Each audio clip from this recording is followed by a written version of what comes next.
And I'm Scorpius Malfoy. Harry! It's Harry Acklowe! It's so lovely to finally meet you from the other side of the pond. Oh my gosh, it's a pleasure. I've been looking forward to getting a chance to chat with you. So this is it's special. lovely. I mean, we've been brought together today by the lovely people from WhatsOnStage and Theatre Mania. You have a lovely phrase for it. I can't remember what do you call it? The International Society of Scorpi, I think maybe is a good. It's a good one. Genius branding you've made for us there. I've got to ask you, like, what's your favourite thing about playing Scorpius? Like, what do you enjoy most about getting to play the character? Oh my goodness. Truly, the greatest pleasure in the world is the people that I get to work with at the Lyric Theatre on Broadway. Yeah. I'm sure that the experience is the same at the Palace. Absolutely. And then, like, Scorpius in particular is, and this is sort of interesting, we'll get into this, but, like, we have slightly different versions of the play that we're working from. But Scorpius has such a beautiful arc, and just getting to play that every night is, like, such a treat. And also what a special, silly, humorous character. Like, I just adore his sense of humor, and it's so fun to, tinker with and play with, and he's a beautiful person to get to spend a lot of time with, I think. What about you? Do you have a favorite part? I completely agree. It's the thing, isn't it? Like, he's such a lovely character that you want to root for throughout the story. It's really nice to be given the pleasure to be the character that is more light-hearted in a world of people that are dealing with quite a lot of trauma. His way of dealing with that is to be the light in the darkness. Yes, beautifully said. Yeah. So and speaking of, like, obviously we've been running in New York. We just celebrated a 6th anniversary on Broadway, and congratulations. It's been special to be in the company for the 5th and 6th anniversary. But at the Palace Theatre, in the original production, you're coming up on 8 years this week, right? What's that like? Yeah, that's right. It's crazy. I remember when the show first came out. I remember seeing all the articles. I remember seeing the first cast photos came out for the show, and I remember seeing it, and I didn't actually manage to see it until I think I saw the year 5 cast. It's so special to be a part of that. I mean, I didn't know that you've been there for the year 5 and 6. I mean, it's a beautiful thing to get to be a part of that celebration.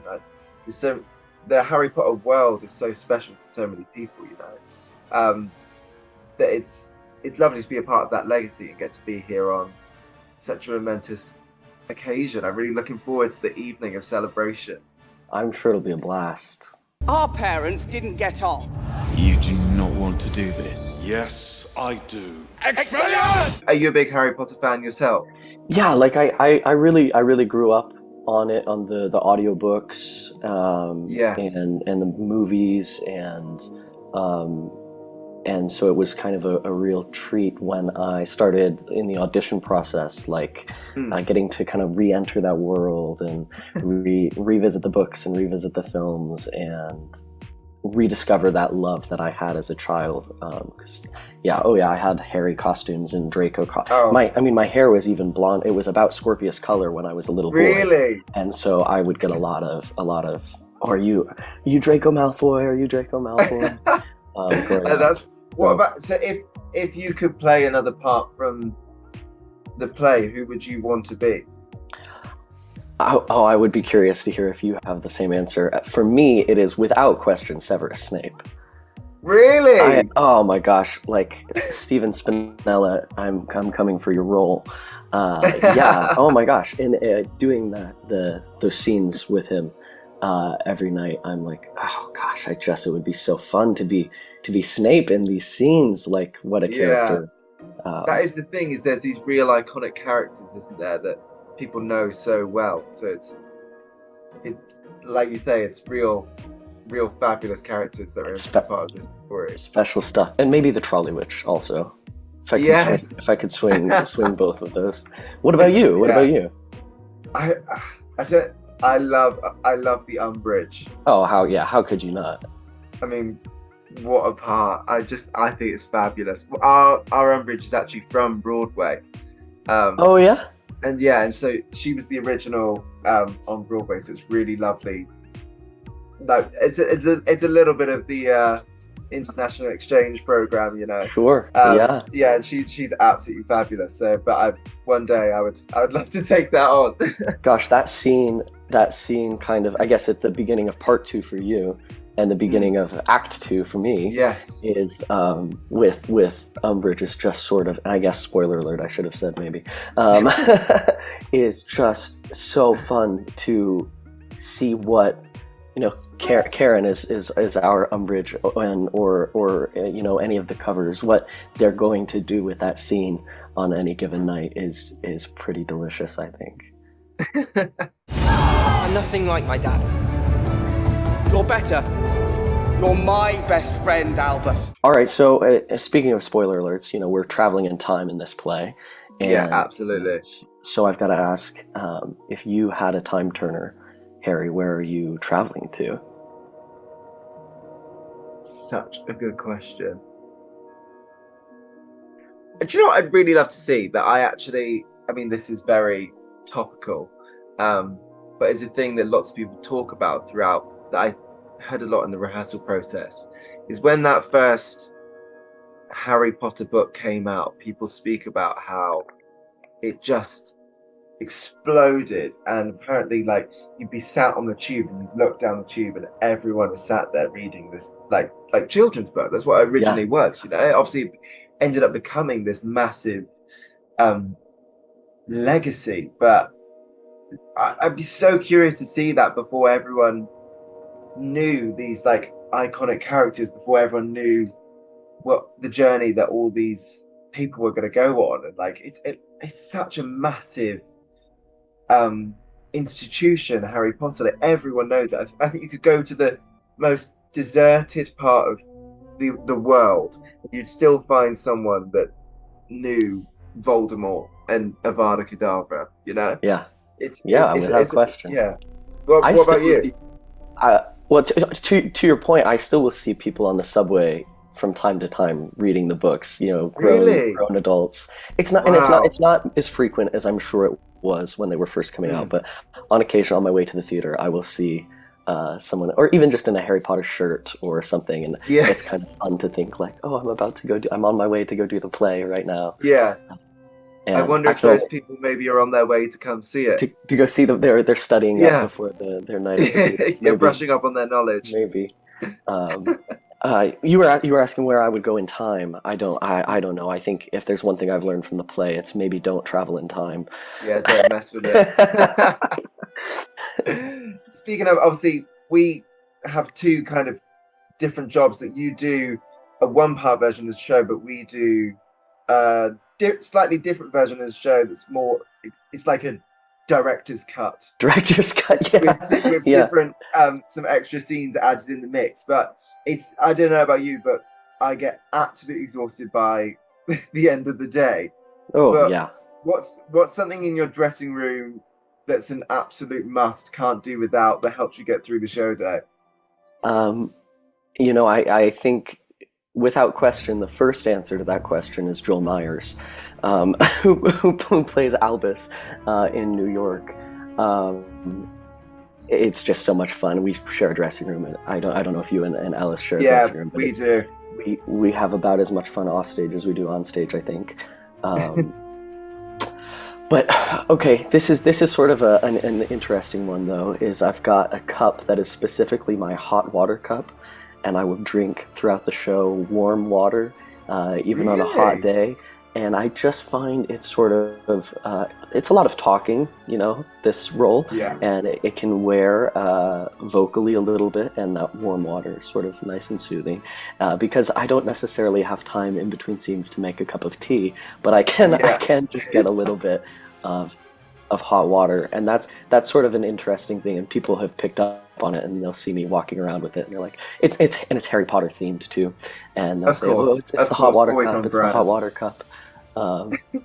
that's sort of silly and not something I ever thought I would enjoy. Just like a tall glass of warm water. Warm water. It kind of gets me through sometimes. And applesauce. Yeah. I eat applesauce at intermission. That's sort of my little like Love it. quick, easy to digest snack to get me through. What about you? Is there anything in your dressing room or any sort of rituals or superstitions that sort of help you focus up for the show or keep you in the zone? I mean, maybe my biggest kind of ritual is I go to the toilet about 1 million times Yeah. before the show starts. You know, just make sure that I cannot be caught, because once it gets going, there's no chance to stop. Oh my I don't goodness, know, especially I'm not- that V-World section. It's like Yes. if you at the beginning of V-World, if you have to use the restroom, you're holding it for a while. You're done. Yeah. I don't know. I'm not a big superstitious man, so I don't know if I've got anything particular. But yeah, in terms of pre-show rituals, that's probably the only thing I can really say. Sure. Yeah. I mean, whatever gets you through, you know. It's Yeah, absolutely. yeah. Lumos! If it takes centuries, we must find our sons.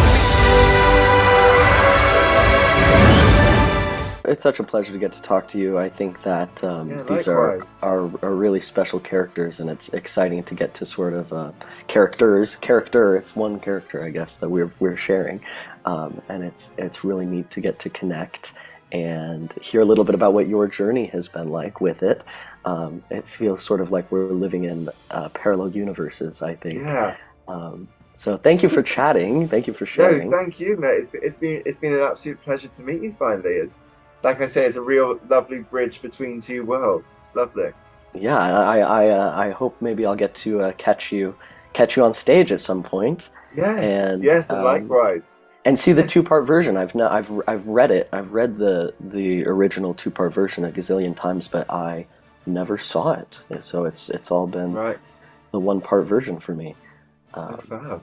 Yeah, I've not seen the 1-part version either. So I'm again really curious to see how it plays out. You know. Well, you're welcome anytime at the Lyric Theater. And I should ask, have you gotten to see the school edition? No.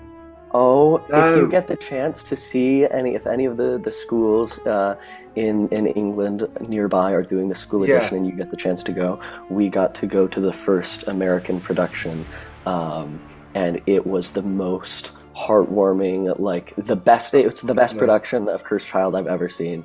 Wow. I guess the only other version I've seen is the version that I'm in. Yeah. Can't say that's your favorite.